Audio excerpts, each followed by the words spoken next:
अस्सलाम वालेकुम friends, reality point में खुशामदीद। दोस्तों, रेसलिंग देखने का शौक आप में से बहुत से लोगों को होगा, लेकिन अगर आप ये शौक नहीं भी रखते तो भी आप ग्रेट खली के नाम से ज़रूर वाकिफ होंगे। ग्रेट खली, जिनका असल नाम दिलीप सिंह राणा है, का ताल्लुक इंडिया से है। खाली रेसलिंग की दुनिया में अपने कद काट और बेहद भारी जिसामत की वजह से मशहूर हैं। ग्रेट खली WWE की दुनिया में एक काफ़ी बड़ा नाम बन चुके हैं, लेकिन बहुत कम लोग ग्रेट खली की असल कहानी को जानते हैं।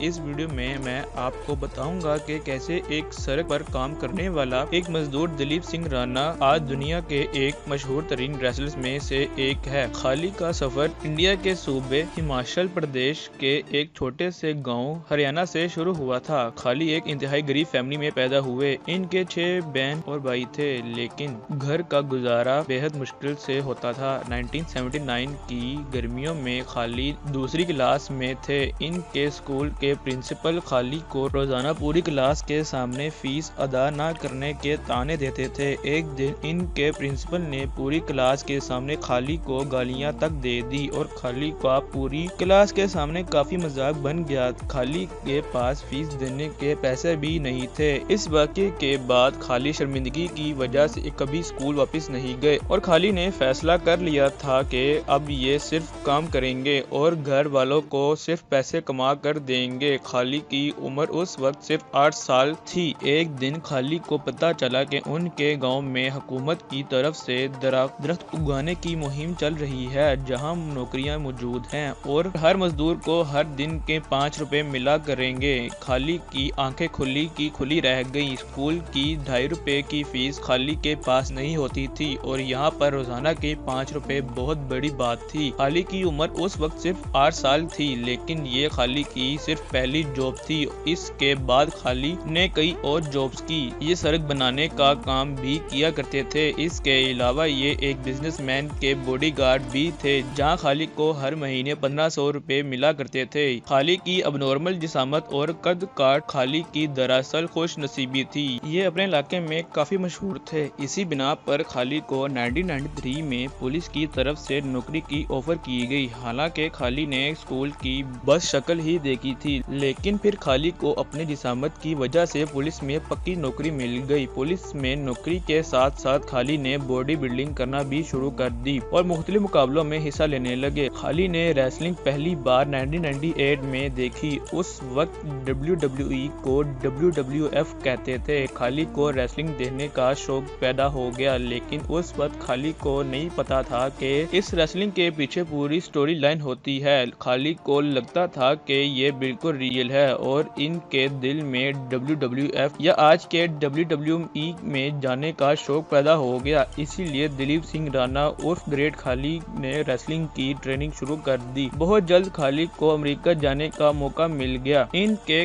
कद और जिसामत को देखकर ऑल प्रो रेसलिंग अकेडमी ने खाली को अमेरिका आकर ट्रेनिंग करने की दावत दी। ये खाली के लिए बहुत मुश्किल वक्त था। पुलिस में अपनी जॉब छोड़कर अमेरिका जाने का रिस्क इतना बड़ा नहीं था, लेकिन वहां पहुंचकर भी खाली की मुश्किलात कम ना हुई। खाली को एक 10 फीट के कमरे में रहना पड़ा, जहां इनके पास बेड तक नहीं था। लेकिन सबसे बड़ा लैंग्वेज का था। खाली को इंग्लिश की ABC भी नहीं पता थी और वहां लोगों से बात करना इनके लिए काफी मुश्किल था। लेकिन इन तमाम मुश्किलात को सहने का सिला खाली को बहुत जल्द मिल गया और इनका रेसलिंग करियर अक्टूबर 2000 में शुरू हुआ, जब ऑल प्रो नामी इसी रेसलिंग कंपनी में खाली ने जायंट सिंह के नाम से अपना पहला मैच खेला। इसके बाद इनको WCW यानी वर्ल्ड चैंपियन रेसलिंग जैसी बड़ी कंपनी में शामिल कर लिया गया, जो कि एक बहुत बड़ी बात थी। दोस्तों, इसी दौरान खाली के साथ ऐसा वाकया पेश आया जो कि शायद बहुत कम लोगों को पता हो। इस हादसे ने खाली को हिला कर रख दिया। हुआ कुछ यूं कि 28 मई 2001 को ऑल प्रो रेसलिंग में ब्रायन ओम नामी एक रेसलर खाली के साथ मैच लड़ते हुए अपनी जान से हाथ धो बैठा। खाली ने ब्रायन ओम को एक रेसलिंग मूव फ्लैप जैक लगाई, जिसे ब्रायन ओम की मौत हो गई। रेसलिंग में जो मैचेस होते हैं वो पहले से प्रैक्टिस करके लड़े जाते हैं।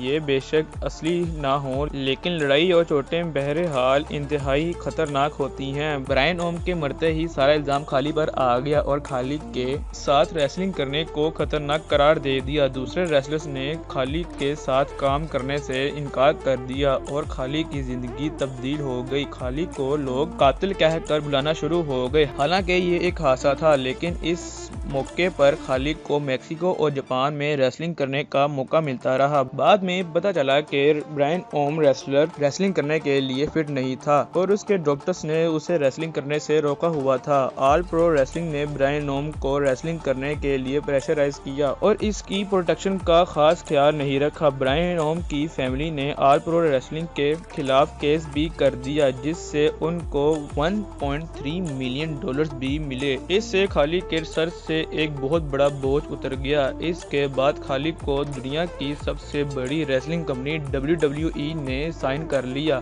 WWE के मालिक विंस मैकमैहन ने खालिद को एक मूवी द लॉन्गेस्ट यार्ड में देखा, जिसमें खालिद का एक बहुत छोटा सा रोल था, लेकिन विंस ने खालिद की जिस्म को देखते ही फैसला कर लिया कि खालिद को WWE में शामिल किया जाएगा। दोस्तों, खालिद के WWE करियर का आगाज भी एक ख्वाब से कम ना था। जब भी अंडरटेकर जैसे लेजेंडरी रेसलर के साथ खालिद का डेब्यूट हुआ, इसके बाद खालिद ने पीछे मुड़ कर नहीं देखा और WWE की दुनिया का एक बहुत बड़ा नाम बन गया। खालिद का अब अमेरिका में बिजनेस भी है और इंडिया में ही इन्होंने एक रेसलिंग कंपनी भी खोली हुई है। दोस्तों, ऐसी मजीद दिलचस्प वीडियो देखने के लिए इस चैनल को सब्सक्राइब करना ना भूलिए।